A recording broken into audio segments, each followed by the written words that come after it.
Hola a todos, para los que no me conocen, mi nombre es Anelis Moreira. Quiero recordarles que no soy abogada de inmigración y que esto no es un consejo legal.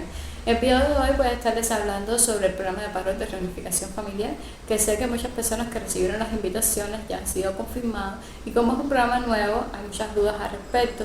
Entonces quiero tratar de hablarles sobre mi experiencia y la que he podido adquirir por las personas que conozco que están a mi alrededor. También quiero aprovechar para invitarte a que te suscribas al canal, que es un canal informativo donde podrás encontrar información variada sobre temas migratorios. Muchas personas tienden a confundir el paro humanitario con el paro de reunificación familiar. Y es que a pesar de tener algunas cosas en común, existen otras que los diferencian.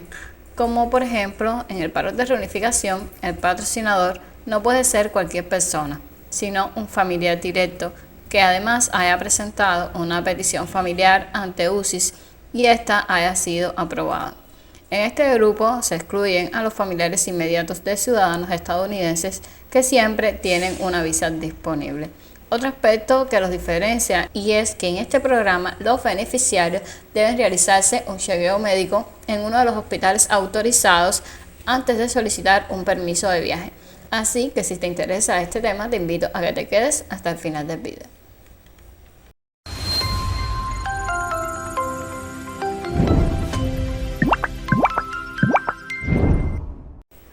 Si usted recibe la invitación y decide no aceptarla, no debe hacer nada más. Su caso quedará a la espera de que exista una visa disponible, según su fecha de prioridad.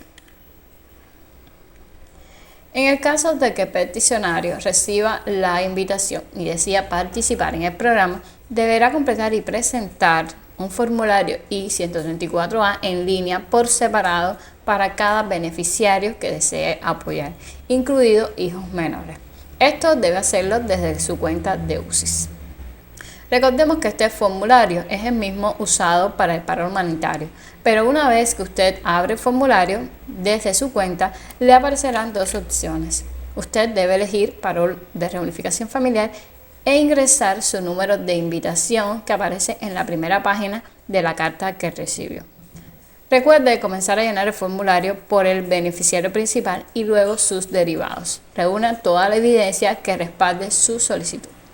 Si deseas verificar si has sido invitado a participar, puedes usar la herramienta de UCIS, aunque puede darse el caso que revisen y les diga que son elegibles y aún no les haya llegado la carta. Una de las razones puede ser de que usted se haya mudado y no lo haya notificado a UCIS o al NVC y por lo tanto su carta se extravió o simplemente está tomando un poco más de tiempo. Si fuera su caso, puede comunicarse con el Centro Nacional de Visas del Departamento de Estado a través del subformulario de consulta pública y pedir que le envíen una copia de la carta de invitación. A partir de aquí, el proceso es el siguiente. Usted debe esperar a que UCIS confirme su solicitud, que actualmente solo está demorando entre 2 y 3 días. Una vez que los beneficiarios sean confirmados, recibirán un correo electrónico con los pasos a seguir. Aquí también encontrarán la información que necesita para crearse una cuenta en UCIS, si aún no posee una, y agregar su caso. Si son un grupo principal, puede crear la cuenta de UCIS con el número de recibo, el código de acceso y su fecha de nacimiento. Aquí debe revisar que la información biográfica que puso el patrocinador en el formulario I-134A es correcta, prestando mayor atención al nombre, pasaporte y la fecha de nacimiento. Luego debe sacar un turno para realizar los exámenes médicos. El hospital depende de la provincia donde residas. Siempre puedes tratar de comunicar con el hospital, aunque la mejor decisión es ir personalmente a sacar el turno.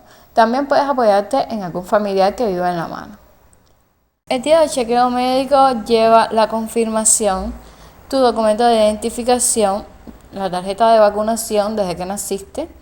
Aquí les dejo algunas de las vacunas fundamentales. La tarjeta de vacunación del COVID, una foto digital en una memoria en formato digital JPG. Una tarjeta magnética para realizar el pago. Debes tener instalada en tu teléfono celular la aplicación de Transfer Móvil. El costo de chequeo para los adultos a partir de 18 años es de 33.600 pesos, moneda nacional, o 280 MLC. Para los niños entre 2 y 17 años es de 16.800 pesos o 140 MLC.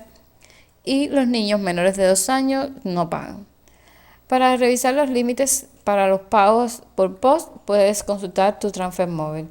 Si necesitas cambiar el límite de extracción de la tarjeta, puedes ir al banco o hacerlo desde la misma aplicación de transfer móvil. Ten en cuenta que por esta vía solo dura 24 horas. Aquí los pasos para hacerlo.